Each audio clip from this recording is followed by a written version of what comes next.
روزہ اور سائنس۔ ہمارے جسم پر روزہ کس طرح اثر کرتا ہے؟ پہلے 2 روزے۔ پہلے ہی دن بلڈ شوگر لیول گرتا ہے، یعنی خون سے چینی کے مضر اثرات کا درجہ کم ہو جاتا ہے، دھڑکن سست ہو جاتی ہے اور بلڈ پریشر کم ہو جاتا ہے۔ اعصاب جمع شدہ گلائکوجن کو آزاد کر دیتے ہیں، جس کی وجہ سے جسمانی کمزوری کا احساس اجاگر ہو جاتا ہے۔ زہریلے مادوں کی صفائی کے پہلے مرحلے میں نتیجتاً سر درد، چکر آنا، منہ کا بدبودار ہونا اور زبان پر مواد کے جمع ہوتا ہے۔ 3 سے 7ویں روزے تک جسم کی چربی ٹوٹ پھوٹ کا شکار ہوتی ہے اور پہلے مرحلے میں گلوکوز میں تبدیل ہو جاتی ہے۔ بعض لوگوں کی جلد ملائم اور چکنی ہو جاتی ہے۔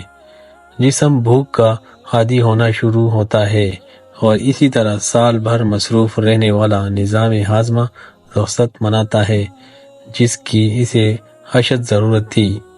خون کے سفید جرثوں میں اور قوت مدافعت میں اضافہ شروع ہو جاتا ہے۔ ہو سکتا ہے روزے دار کے پھیپھڑوں میں معمولی تکلیف ہو، اس لیے کہ زہریلے مادوں کی صفائی کا عمل شروع ہو چکا ہے۔ آنتڑیوں اور کولن کی مرمت کا کام شروع ہو جاتا ہے۔ آنتڑیوں کی دیواروں پر جمع مواد ڈھیلا ہونا شروع ہو جاتا ہے۔ 8ویں سے 15ویں روزے تک آپ پہلے سے توانا محسوس کرتے ہیں، دماغی طور پر چست اور ہلکا محسوس کرتے ہیں۔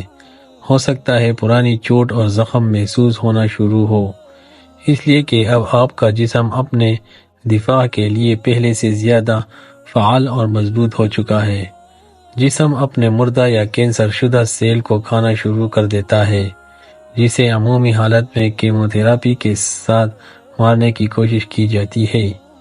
اسی وجہ سے خلیات سے پرانے تکالیف اور درد کا احساس نسبتاً بڑھ جاتا ہے۔ اعصاب اور ٹانگوں میں تناؤ اس عمل کا قدرتی نتیجہ ہوتا ہے۔ یہ قوت مدافعت کے جاری عمل کی نشانی ہے۔ روزانہ نمک کے غرارے اعصابی تناؤ کا بہترین علاج ہے۔ 16ویں سے 20ویں روزے تک جسم پوری طرح بھوک پیاس برداشت کا عادی ہو چکا ہے۔ آپ خود کو چست چاق و چوبند محسوس کرتے ہیں۔ ان دنوں آپ کی زبان بالکل صاف اور سرخ مائل ہو جاتی ہے، سانس میں بھی تازگی آ جاتی ہے۔ جسم کے سارے زہریلے مادوں کا خاتمہ ہو چکا ہے، نظام ہاضمہ کی مرمت ہو چکی ہے، جسم سے فالتو چربی اور فاسد مادوں کا اخراج ہو چکا ہے، بدن میں اپنی پوری طاقت کے ساتھ اپنے فرائض ادا کرنا شروع کر دیتا ہے۔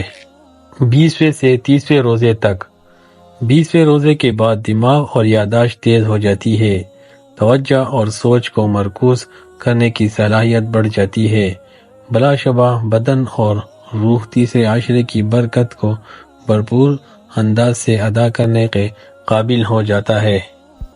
یہ تو ہوئے دنیائی فائدے جو بے شک اللہ نے ہماری ہی بھلائی کے لیے ہم پر فرض کیا، مگر دیکھیے رحمت الہی کا اندازہ کریمانہ کہ اس کے احکام ماننے سے دنیا کے ساتھ ساتھ ہماری آخرت بھی سنوارنے کا بہترین بندوبست کر دیا۔